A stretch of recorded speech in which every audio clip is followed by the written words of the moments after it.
Good morning, everyone. I want to start by thanking the conference organizers for inviting me to be here and for providing the conditions to be here. It's such a pleasure to share this stage with such distinguished speakers and chair, of course. And it's great to follow up on Elizabeth's talk because there's so much complementarity, I think, on what I want to tell you today on the intersections among community-based research and PrEP access. So, as Elizabeth showed us very well, PrEP access has been slowly progressing since 2017, and we are likely to miss the 2025 target of 10 million people using PrEP by then. However, we can still hope to make further progress regarding the 2030 targets, and we should look for solutions to do so. PrEP has not yet reached scale for impact. This means that key populations are lacking access, and this is mostly key populations living in low and middle income countries where the epidemic continues to grow. We must agree that this is unacceptable, particularly if we have an exciting and promising scenario of an increasing number of drugs that are proven to be effective, and an increasing number of modalities for PrEP use, like long-acting, which find high levels of acceptability among various key populations and can help overcoming some limitations that we now know well for oral PrEP, like the effects of stigma, pill fatigue, just to mention two. So we need to identify strategic actions to make PrEP accessible to those in need. There are, of course, major barriers to PrEP access, which have been relentlessly evoked during this conference, as they should, like funding limitations, patent barriers, and political setbacks. And I will come back to them later.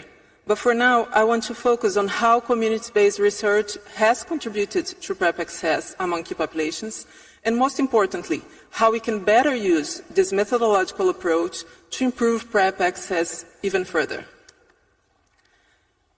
Community-based research, and sometimes I'll just call it CBR because it's easier, is a methodological approach that's based on the recognition of something that was beautifully evoked 2 days ago in this same plenary room. Communities are experts. This is the basis of CBR, the acknowledgement that there is a variety of types of knowledges and that they are all important to producing scientific knowledge and to social transformation. The recognition of the expertise of communities is at the heart of community-based research. As a type of research that's built on the exchange of different expertises, experiential, technical, theoretical, methodological, CBR implies changes in power relations in the process of knowledge production. The horizontality among community experts and scientific experts is a basic principle of CBR, and frequently a difficult one to put in place. Another important feature is that CBR is based on the community's needs in terms of what data is needed. That is, it's built from the bottom up and includes community participation in all stages of the research because it aims to respond not only to scientific questions that are important to make scientific progress, but also to contribute to those needs and to social transformation. Scientific rigor is, of course, a principle as in any other research.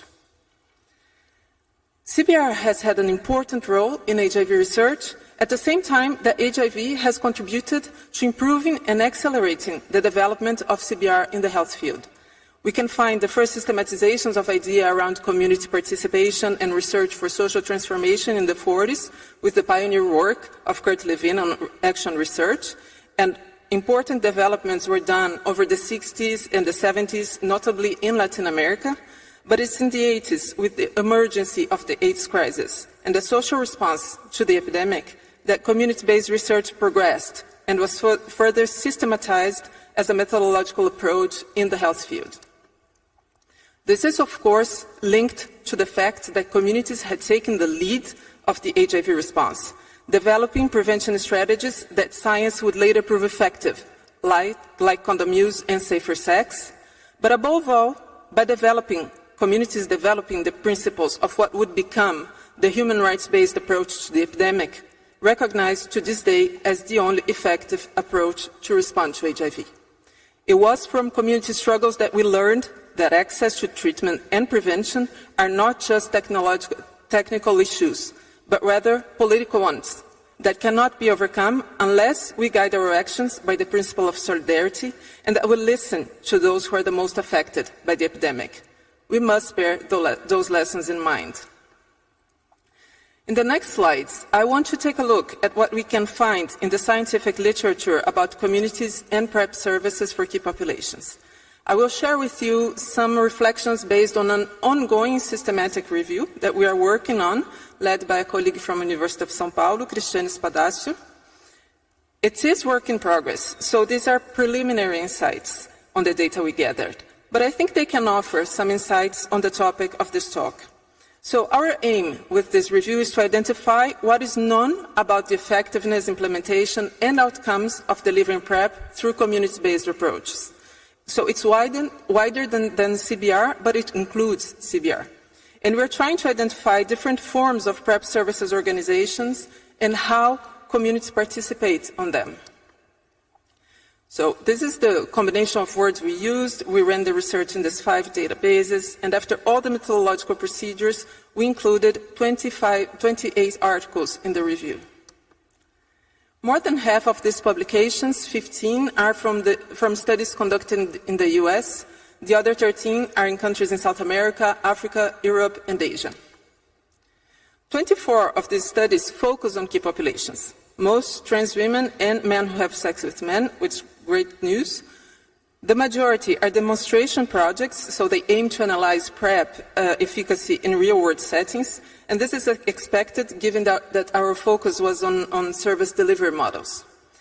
These studies often built on community-based health services that existed previously and incorporated PrEP, and many of them contributed to the inclusion of PrEP on national HIV prevention programs all over the globe. When we analyzed how community participation were done in each study, we considered that there were more community-based interventions than actual community-based research. And by that, I mean that most studies did not involve communities in all research steps, nor reported a bottom-up approach in developing the research questions and design.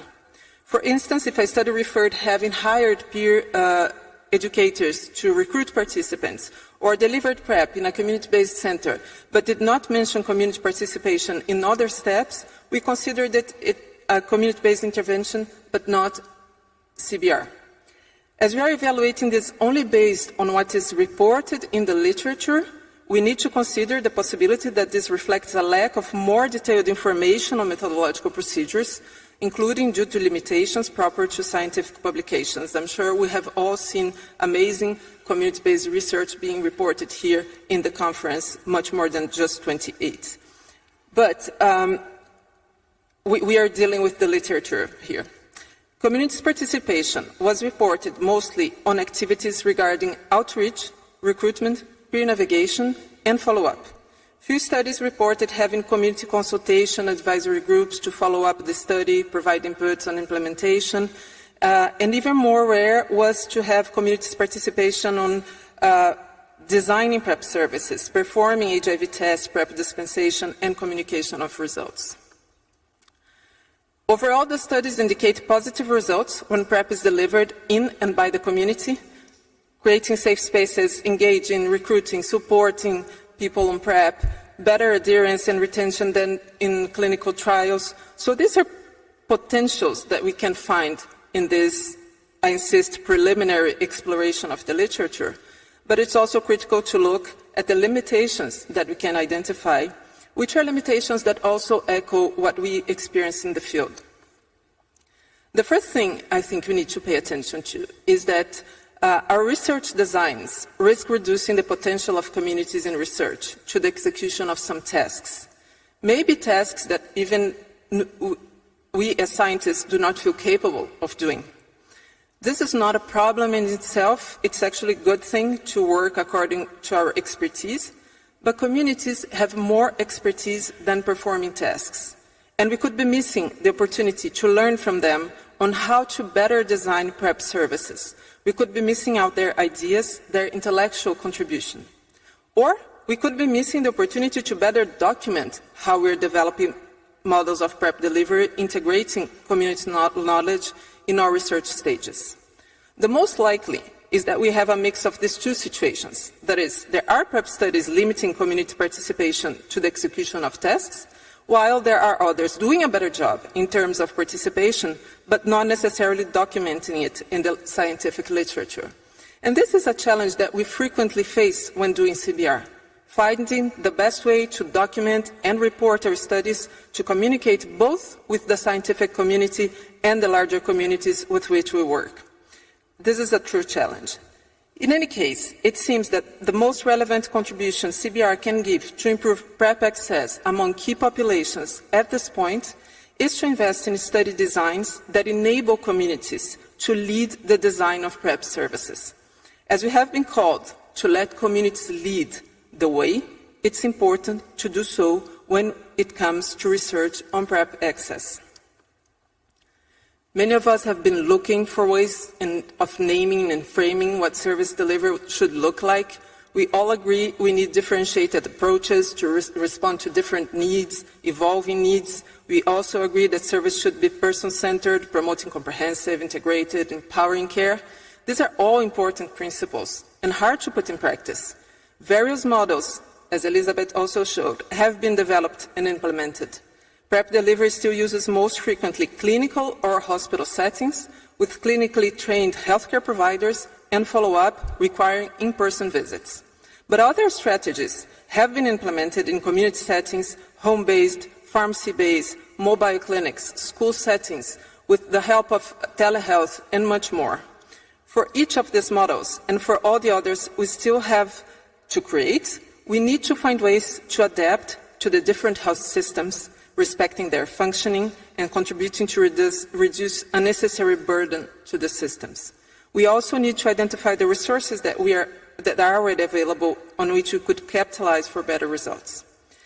Certainly not an easy task, and those of us working in the field to try to develop such solutions know it very well. But 2 days ago, in the same plenary room, during the protest I mentioned, we heard from communities. We dare you to give us a challenge we cannot solve. And I really trust their potential, and I trust that communities and scientists together can find the best solutions to better deliver PrEP and increase access among key populations, and community-based research can guide us on this. As scientists, we can complement community expertise with our various technical, theoretical, and methodological expertise from different disciplines. So in this process of letting communities lead, we should not be afraid of testing community solutions that may be different from what we are used to conceive as healthcare services. Maybe what we are missing still are bolder strategies that deviate from the medical rationality with which we are used to think about healthcare services, particularly when they involve medications and medical interventions. Some authors would call it demedicalized healthcare. Elizabeth also mentioned it, which does not mean excluding medical rationality from healthcare, but rather incorporating other community-based rationalities into it. We know the potential of this joint work from experience. As a team, we were very glad to see how WHO acknowledged the work we have been doing in this direction in the study PrEP 1519 in the cities of Salvador, Belo Horizonte, and São Paulo in Brazil. And we continue to work in that direction with new projects from the team, like ANRS Pistas, in which our aim is to develop with sex workers PrEP delivery models that suit their needs in São Paulo and Salvador in Brazil, and also in Lyon in France. Let's not forget that communities' work is work, so it needs to be adequately paid and funded. And this is a major challenge in a scenario of reduction of international domestic funding in the global response, in which international available funds are highly concentrated, thus depending on a few donors, and where public health needs to respond to various priorities, like the major challenge raised by climate change. I have unfortunately to add a fourth challenge to this, which concerns the particular mechanisms that are used for research funding, which frequently impose conditions for remunerations that cannot be fulfilled by most community researchers, clearly failing to recognize the need of experiential expertise in the production of scientific knowledge. There are solutions to that, as some agencies, such as ANRS in France, have created mechanisms for funding properly CBO's research activities and could inspire other agencies to find similar solutions. So, as promised in the beginning, it's time to take a critical look at the bigger picture, bearing in mind the lessons we learned from communities and pointing out some of the major barriers that are limiting access to PrEP and that may also impose limitations to CBR. The first issue is affordability of long-acting PrEP. So far, Cabelet is the most effective PrEP regimen registered for use, but under the current conditions and prices, it remains out of reach for upper middle-income countries outside Africa, which would need to invest $11 billion a year to properly deliver it, given that they were excluded, these countries, from the agreement that Viv Healthcare did to allow low-income countries to buy generic versions of Cabelet. This situation must change urgently. Among other things, it raises the question if we should invest further in new researches, including CBR with Cabelet, or even if demonstration studies currently undergoing in upper middle-income countries will actually be able to inform public policy, like we saw with oral PrEP, since the medication may take too long to be available in those settings. In terms of affordability, we are, of course, all very watchful of what will happen after the results of the Purpose 1 trial with lenacapavir, a drug that, if made available, could completely change the HIV prevention landscape. As stated by the African Women Prevention and Accountability Body, this is not just an achievement of the pharmaceutical industry. We must acknowledge and celebrate the important role that African women and communities played in this trial. Yes, cheers for them. Furthermore, we hope that Gilead will act quickly in translating these results into real-world access, and I would add that we are also expecting action from global health institutions, which have the responsibility to exert a strong leadership in the global health scenario, implementing governance mechanisms guided by the principle of global solidarity to ensure equal access to those who can most benefit from Cabelet.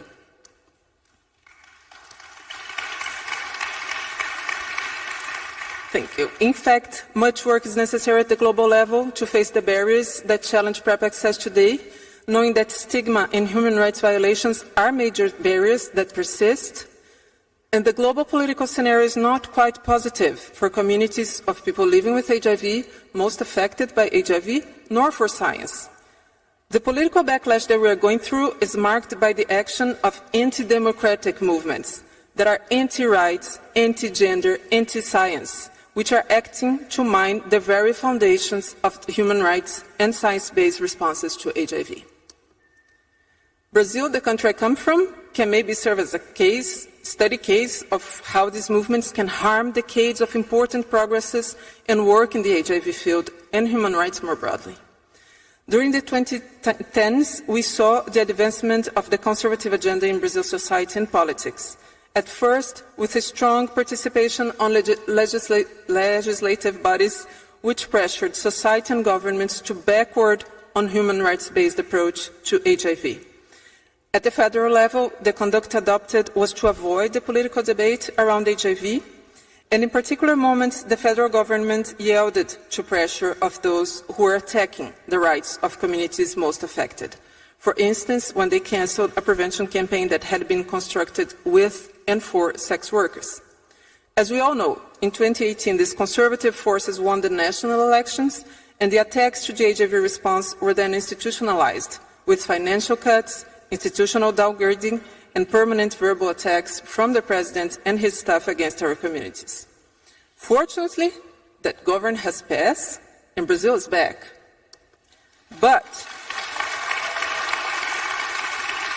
But what happened in Brazil should keep us vigilant, because anti-rights movements are a global phenomenon. For instance, there's strong evidence of how anti-gender movements are internationally connected, well-funded, and spreading. Moreover, far-right governments are being democratically elected in many parts of the world.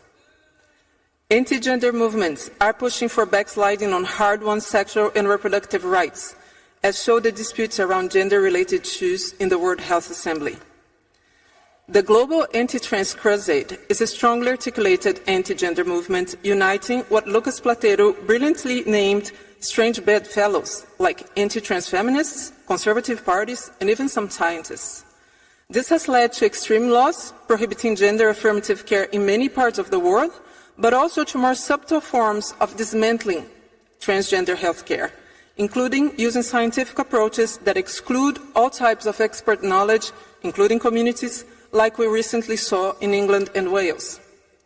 In 2020, the British National Health System, responding to queries regarding the increase of children and young people seeking referral to gender identity services, commissioned a literature review about the provision of care to these groups. Curiously, they decided to commission this work without public competition to a pediatrician with no prior experience in trans health, Dr. Hilary Cass. This fact was celebrated by the anti-trans movement under the argument that trans care specialists are biased, as if expertise could be considered a bias. The report concludes that the evidence for trans-affirmative care for youth is insufficient, contradicting pre-existing international, scientific, and community-based guidelines on the topic.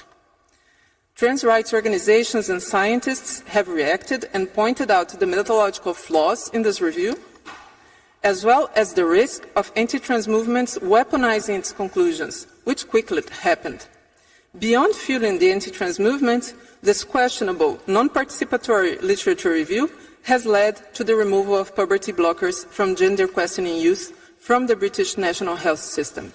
This may lead to serious negative consequences for the health of these young people, including PrEP access among them, who are one of the most hard-to-reach and vulnerable communities regarding HIV. So, to conclude, we need to put people first and community at the center to find better solutions to improve PrEP access among key populations. Community-based research can be a useful tool in this regard.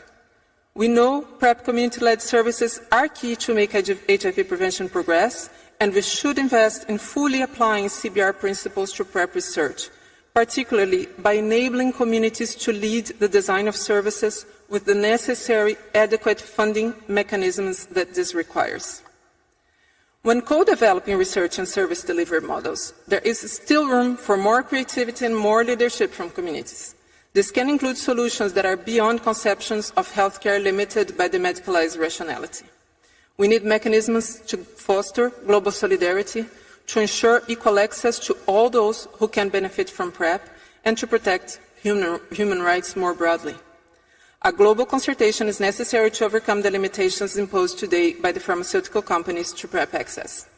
Communities and researchers have been contributing with activism and evidence to support change in the situations, but we need to ensure that governments and international organizations continue to have the political will and put in place the governance mechanisms to change this situation. Solidarity continues to be the key and should be thought and acted within and beyond the HIV field.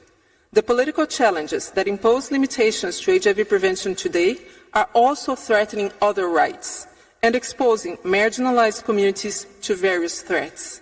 We should not look at those as competing priorities, but rather as relevant issues that need to be addressed in coordinated ways. To make progresses towards elimination requires us, when co-developing and co-designing our researches, to not treat HIV as an isolated issue, and to build alliances that can help us address the broader issues that are threatening the HIV response in particular, and our rights more broadly. Before I finish, I would like to acknowledge the colleagues that collaborated directly with this presentation by kindly taking their time to talk to me. Thank you. Your time and ideas were truly appreciated. And I also want to thank the amazing research teams with which I have been working on PrEP demonstration projects and other community-based researchers in Brazil and in France. It's a privilege and a pleasure to work with all of you. Thank you all for listening.